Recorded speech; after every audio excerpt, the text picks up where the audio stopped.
Biology class now, chapter 7, lesson 13, MCQs. हाँ मैं biology जो उस्ताद नजीबुल्लाह चन्ना अवां के सिंध ऑनलाइन स्कूल में भलीकार तव्हांजे अॼो के लेक्चर जो मौज़ू आहे MCQs।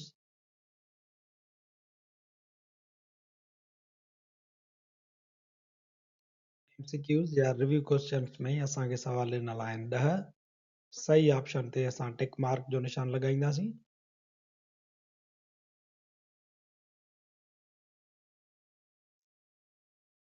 सवाल नंबर पहिरियों आहे in an oxidation process 14,135 kilojoule energy is released. How many moles of glucose consumed during this process? हिकिड़े ऑक्सीडेशन वारे मरहले में 14,135 किलो जोल तवानाई पैदा थिए थी। इन दौरान ग्लूकोज जा घणा मोल ख़र्च थींदा? हाणे असांजी किताब में इहो लिखियलु आहे त ग्लूकोज जो हिकिड़ो मोल जॾहिं ऑक्सीडाइज़ थींदो आहे त उन में 2800 किलो जोल्स तवानाई पैदा थींदी आहे। सो हिते असांखे अंगु ॾिनल आहे 14,135 किलो जोल्स तवानाई पैदा थी आहे। त ॿुधायो त केतिरा ग्लूकोज जा मोल ख़र्च थिया आहिनि। असां छा कंदासीं 14,135 खे डिवाइड कंदासीं 2800 सां। असांखे जेको जवाबु मिलंदो उहो हूंदो तव्हांजो 5। सो सही असांजो ऑप्शन आहे 5। ऑक्सीडेशन वारे मरहले में 14,135 किलो जोल तवानाई पैदा थिए थी। इन दौरान ग्लूकोज जा 5 मोल ख़र्च थींदा।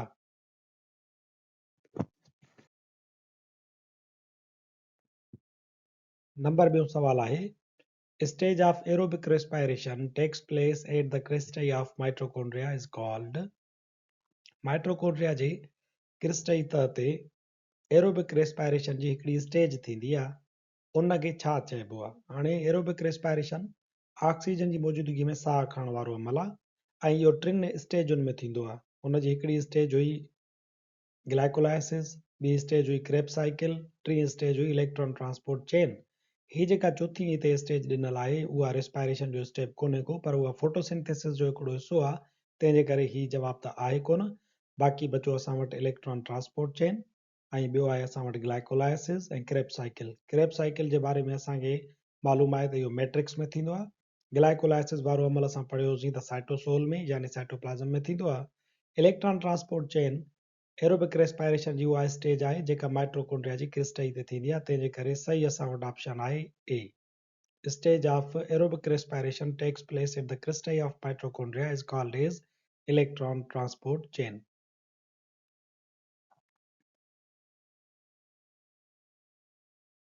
सवाल नंबर 3 आहे in the process of cellular respiration 180 ATP molecules are produced. Cellular respiration जे हिकिड़े अमल जे दौरान 180 ATP मालिक्यूल पैदा थियनि था।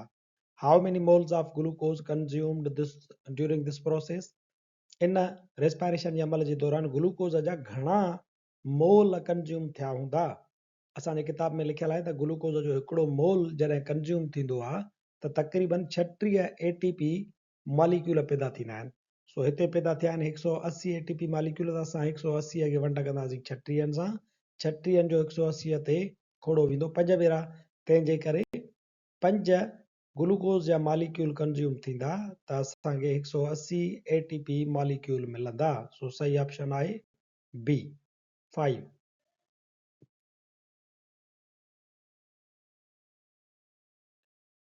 सवाल नंबर 4 आहे loss of electron and proton is called. Electron ऐं प्रोटॉन जे लॉस खे विञाइजी वञण खे छा थो चइजे? हाणे जॾहिं बि ऑक्सीडेशन जो तव्हां कीमियाई अमल पढ़ंदो या रिडक्शन जो कीमियाई अमल पढ़ंदो त हुन में इलेक्ट्रॉन जे लॉस या गेन जी ॻाल्हि थियल हूंदी आहे।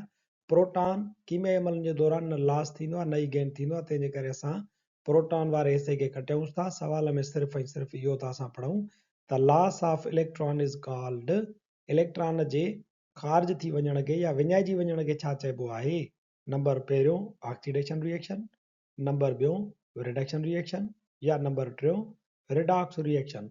हाणे मथे 2 ऑप्शन ॾिनल आहिनि पर 3 में वरी रिडॉक्स रिएक्शन ॾिनल आहे। रिडॉक्स जो मतिलबु आहे त रिडक्शन ऐं ऑक्सीडेशन यानी 2 हिन में अची विया। सो ए ऑप्शन आहे 1 ओनली, लॉस ऑफ इलेक्ट्रॉन खे सिर्फ़ु चइबो आहे ऑक्सीडेशन, या 1 ऐं 2 ऑक्सीडेशन ऐं रिडक्शन 2 चइबो, तंहिंजे करे हीअ त थींदो ई कोन, छो त ॿिन्ही मां हिकिड़ो थींदो। CI2N3 reduction redox reaction. हाणे ही थी वियो त यानी ही ॿई थी विया, तंहिंजे करे सी बि कोन्हे को।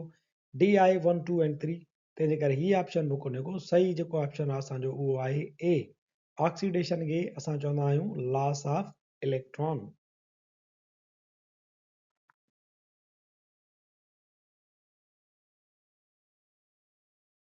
सवाल number 5, each mole of ATP stores energy. ATP जे हर हिकु मोल में केतिरी तवानाई स्टोर थियल हूंदी आहे।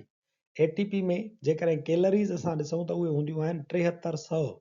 ATP में कैलरीज़ घणियूं थींदियूं 7300, पर ऑप्शन ॾिनल आहे असांखे किलो कैलरीज़ में, तंहिंजे करे 7300 खे असां जेकॾहिं किलो यानी 1000 जा वंड कयूं त जवाबु मिलंदो 7.3 किलो कैलरीज़ पर मोल। किलो जोल जेको आहे उहो यूनिट कोन्हे को, किलो कैलरीज़ आहे, तंहिंजे करे असां सही ऑप्शन आहे ए उनखे टिक कयूं था त 7.3 किलो कैलरीज़ पर मोल ऑफ ATP स्टोर थींदियूं आहिनि।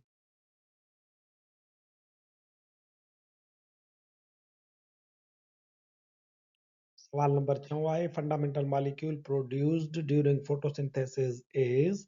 रोशनाई तरकीब जे अमल दौरान बुनियादी मॉलिक्यूल कहिड़ो तैयार थींदो आहे। Glucose, amino acid, fatty acid या न्यूक्लियोटाइड। बुनियादी मॉलिक्यूल जेको तैयार थींदो आहे उहो हूंदो आहे ग्लूकोज, ऐं पोइ बूटा इन ग्लूकोज खे कन्वर्ट करे उन मां सेकेंडरी जेके ॿियूं प्रोडक्ट्स आहिनि उहे तैयार कंदा आहिनि। उन में अमाइनो एसिड, फैटी एसिड ऐं न्यूक्लियोटाइड शामिल हूंदा आहिनि। बुनियादी मॉलिक्यूल हूंदो आहे ग्लूकोज।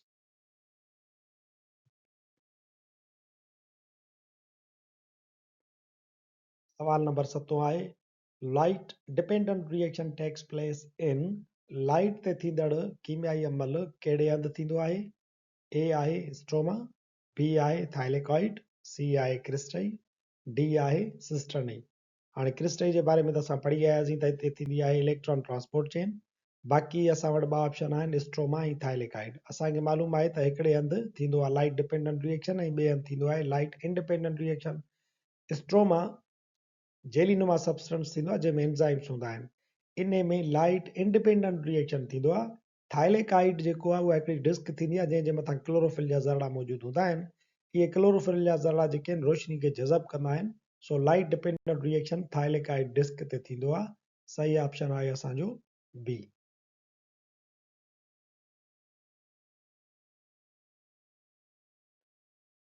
सवाल नंबर 8 आहे reaction in which solar energy is transferred to glucose from ATP and NADPH2 takes place in stroma is called।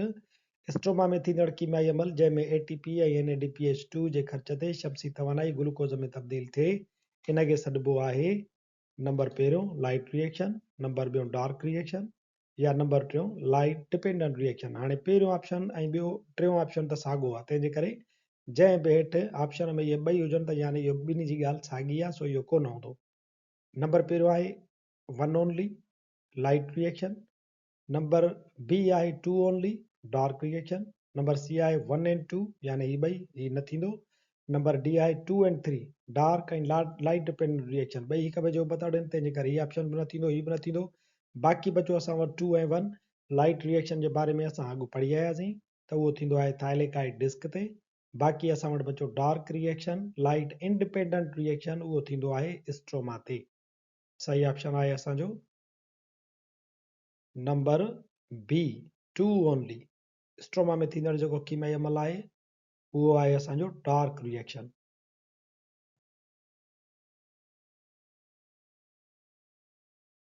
सवाल नंबर 9 आहे splitting of water in presence of light is called hydrolysis, glycolysis, photolysis, नन of these.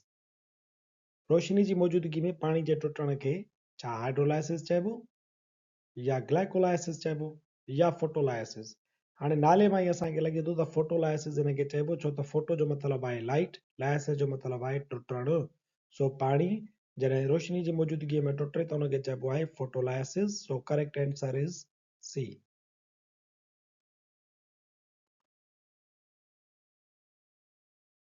सवाल number 10 ऐं आख़िरी आहे splitting of glucose glycolysis release small amount of energy which is enough to generate. Glucose जो टुटणु glycolysis दौरान एतिरी तवानाई पैदा थींदी आहे जो पैदा कंदी 2 ATP 5 ATP 18 ATP या 36 ATP। तव्हांखे यादि हूंदो त ग्लाइकोलाइसिस असां पढ़ियोसीं एरोबिक रेस्पायरेशन में हिकिड़ी स्टेज जे तौर ते। ॿी इन जी स्टेज हूंदी आहे क्रेब साइकिल ऐं टी स्टेज हूंदी आहे electron transport chain. Electron transport chain में वधि ATP पैदा थींदी आहे, जॾहिं त ग्लाइकोलाइसिस में ATP पैदा थींदी आहे कुल 2। ऐं वरी विचो जेको स्टेप आहे क्रेब साइकिल, उन में पिणु 2 ATP पैदा थींदी आहे। सो ग्लाइकोलाइसिस में ATP घणी पैदा थींदी? 2।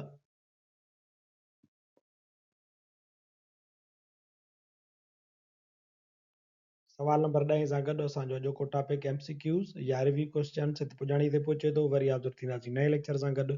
तेसिताईं ॾिसंदा रहो सिंध ऑनलाइन स्कूल।